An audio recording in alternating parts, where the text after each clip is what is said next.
And when I was a kid, I was sitting in my room with my brother. We were little. I couldn't have been more than 8 or 9 years old. We're listening to the album "Into the Void" by Black Sabbath, and I was listening to the album so intensely. I was sitting like just right next to the album, right next to the record, watching it go around in circles, and just in awe of what I was hearing.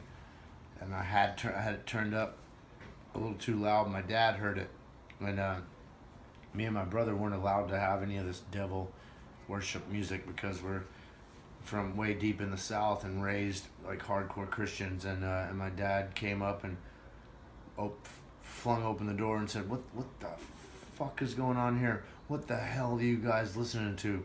I thought I told you guys not to be listening to this devil worship music. What kind of nonsense is this?" And he takes the album off the thing, he breaks it over his knee, and he's like, "You see this stuff? It's nonsense. This is you know what? You know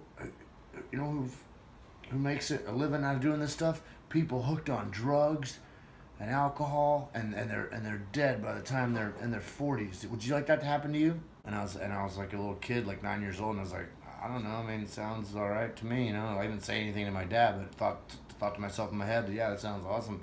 I would love to be dead by next week if you're gonna be my dad and be a dick to me like this. So anyhow, he rips the necklace off of my neck that I'm wearing. He's like, "This is all this hippie shit. You're getting a haircut tomorrow." My dad said, "How would you like it if you went outside this Sunday and you walked outside and opened up the door to go out and ride your skateboard and everything was black outside?" And I just said to my dad, "I guess I'd just turn around and come back inside because it's dark out.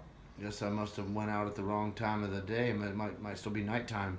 He's like, "No, son, Black Sabbath means Black Sunday." And I was like, "All right. I mean, can we please buy me this Black Sabbath hat because the black perfectly forms a cross with the Sabbath. It's really cool."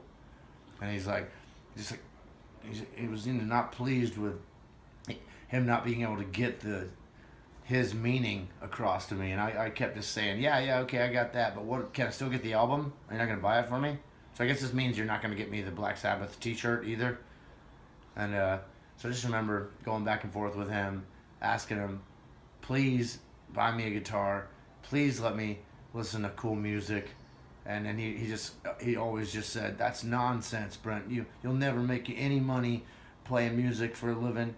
You'll never amount to anything doing drugs and drinking alcohol and playing music. It's one in a million people only make it in that industry, and then they get fucked by their management, and then they're on the streets, and they did all the work, and then people are benefiting from their efforts." And I was so young at the time, I couldn't really understand and comprehend everything he was trying to tell me.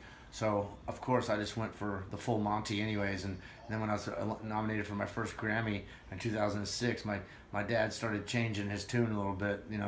The local news came and wanted to be on the local news in my really small town. And then my dad started kind of to live vicariously through me, like coming to my concerts, listening to my albums, and really starting to understand what I was talking about the whole entire time. And now we're best friends, and he respects me more than he's ever respected anyone because I did the impossible in his eyes.